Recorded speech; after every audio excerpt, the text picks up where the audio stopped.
Public రోజుకో అంగడి ముంగటేసుకునే మా రాముల తాత మరి ఇయ్యాలేమి గురం ముంగటేసుకున్నాడో ఓ పరైతే అరుసుకొని వద్దాం పాన్రి. ఓ తాత ఏంది ఇయ్యాల్టి వార్త? అయ్యయ్యో మా పాటి పరువే పాయనే, అయ్యయ్యో గాడిద గుడ్డే మీదనే, అయ్యయ్యో మా పాటి పరువే పాయనే, అయ్యయ్యో గాడిద గుడ్డే మీదనే, ఉన్నయి కాస్త ఊడింది కర్మ మంగళం పాడింది, ఉన్నయి కాస్త ఊడింది కర్మ మంగళం పాడింది. అయ్యో ఏందే తాత నెత్తి మీద తడగుడ్డేసుకొని గట్ల వైరాగ్యంతో పాటలు పాడుతున్నావు? అరే ఢిల్లీలో మీ షెయి పార్టీ రిజల్ట్ గల్లంతైనా ముచ్చట తెలుసా అనే? అవో మీ ఎచ్చిరికను కాకులు ఎత్తుకపోను, మీ ఏతువల మన్ను వాడ మా మా ఓటమిని చూసి నవ్వుకుంటారు రానే. నవ్వురి నవ్వురి, ఎన్నొద్దులు నవ్వుతారో మేము కూడా చూస్తాం గాని. నవ్వరానే మరి ఆళ్ళు జాలరన్నట్టు మనోళ్ళు కూడా పోయి గ్యారంటీలకు జిమ్మదారులం మేమే అని ప్రచారం చేసొచ్చిరి. ఒక్క సీటు కూడా గెలవకుంటే ఏమంటారు ఎప్పిగా? ఏమి చేయాలి? ఊచరాయి ఎత్తలేనోడు ఏతరాయి ఎత్తుతా అని ఏతులకు వచ్చినట్టు మన ముఖ్యమంత్రి రేవంత్ సార్ కూడా ఆడికి పోయి ఢిల్లీలో మా షెయి పార్టీ ఇచ్చే పథకాలకు నేనే జిమ్మదారి అని మాట ఇచ్చా.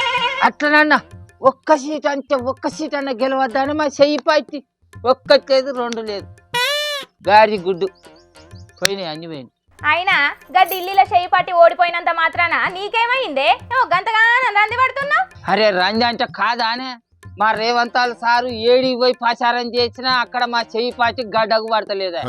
ఇతనే అక్కడ అక్కడ అక్కడ గెలుచుకుంటా వచ్చేసారి కన్నా మా రాహుల్ గాంధీ సార్ను ప్రధానమంత్రిని చేసి ఆయనకు పెళ్లి చేద్దామని ఆశపడ్డాం. కానీ ఆ ఆశ నిరాశ అయ్యేటట్టే ఉన్నది. మరి రాహుల్ గాంధీ సార్ ఇట్లా ఎంతకాలం అని పెళ్లి పెటాకులు లేకుంటుంటాడు చెప్పు?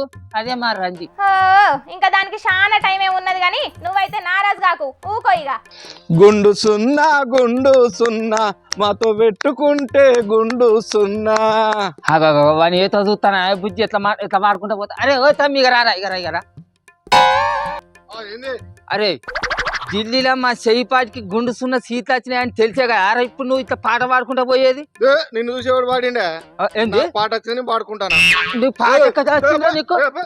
గుండు సున్నా వాని ఏతువ చూడగో, వాని ఏతువ చూడు. అరే నీ అవ్వ గెలిచినోళ్ళు గట్లనే ఎగురుతారే తాత, నువ్వెందుకు రేషన్ కోతున్నావు చెప్పు? లేని పంచాయతీలో కోకు, నువ్వు సప్పుడు చేయకూకో.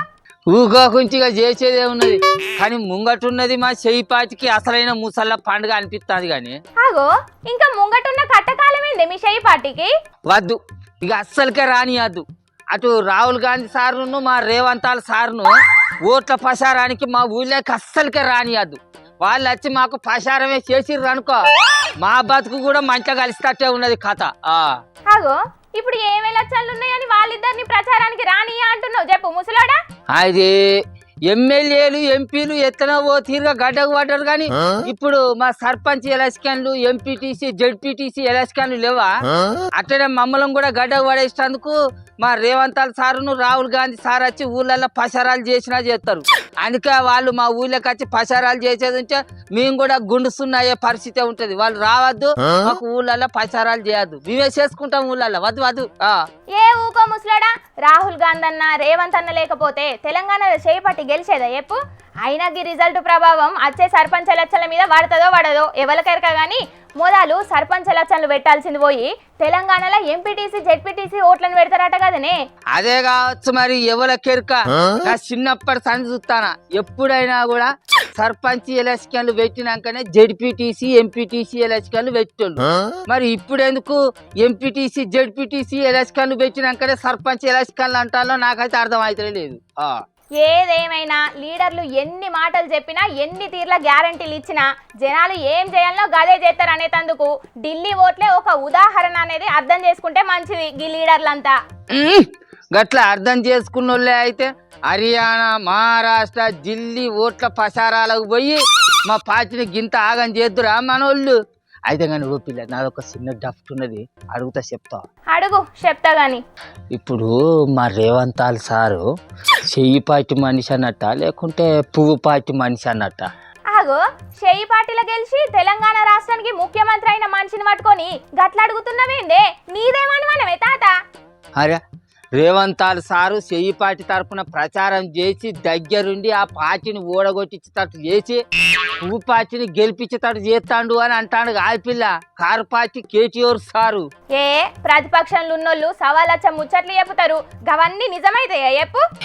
ఏది నిజమో ఏది అబద్ధమో గాని కళ్ళ ముంగట జరుగుతున్న ఘోరాలను చూస్తుంటేనైతే నాకు మస్తు భయమే అవుతుంది. ఏమవుతుందో ఏం పాడో కానీ ఈసారి ఎత్తనన్నా చేసి ఉన్న నా 20 గుంటల పొలాన్ని అమ్మాయినా ఊళ్ళో సర్పంచ్గా పోటీ చేసి సర్పంచ్గా గెలిచి ఊరిని సుందరీకరణం చేద్దాం అనుకోని కలలు కన్నా గాని నా కళలు కళ్ళలయ్యేటట్టే ఉన్నది. గాడిద గుడ్లు అమ్ముతాం, గాడిద గుడ్లు, గాడిద గుడ్లు అమ్ముతాం, గాడిద గుడ్లు. ఆగో వాని ఏతో చూస్తాను ఆ పిల్ల ఏమంటాడు, అరే ఓ లేకులేడు ఆగురా ఆగురా ఆగు ఆగు గాడిద గుడ్లు అంటే ఎత్తుంటే సుయిత్రా ఇగో గిట్లా ఉంటాయి. దీంట్లో ఏమున్నాయిరా ఏమున్నాయని గిట్లుంటాయని అంటున్నావురా? ఢిల్లీలో మీ కాంగ్రెస్ రిజల్ట్ ఎట్లుంటాయి అంటే నీకు ఎట్లా అవుపడతానవురా? సచిన పావునని ఎంతగానో అని చంపుతారా మీరు? నీ ఆలుక తక్కువ ముఖంలో మా ముసలోని పంచాయతీలు ఇవాళ ఒడవే గాని చూసింది కదా పబ్లిక్, ఢిల్లీలో చేయి పట్టోళ్ళు ఒక్క సీటు కూడా గెలవలేదు. ఇక మొన్ననేమో హర్యానా మహారాష్ట్రలో ఓడిపోయిండ్లు, ఇవాళనేమో ఢిల్లీలో ఓడిపోయిండ్లు చేయి పట్టోళ్ళు. మరి తెలంగాణలో వచ్చే స్థానిక ఎలక్షన్లనన్నా ఎన్ని గెలుస్తారో చూడాలి మరి. కానీ ఒక్కటి మాత్రం నిజముల్లా, లీడర్లు ఎన్ని హామీలు ఇచ్చినా వాళ్ళ మాటలను జనాలు ఎంత దాకా నమ్మల్లో గంతే నమ్ముతారు. ఆఖరుకు వాళ్ళు ఏం చేయాలనుకుంటే గదే చేస్తారు. ఓటర్లతోని పెట్టుకుంటే అట్లుంటది మళ్ళా.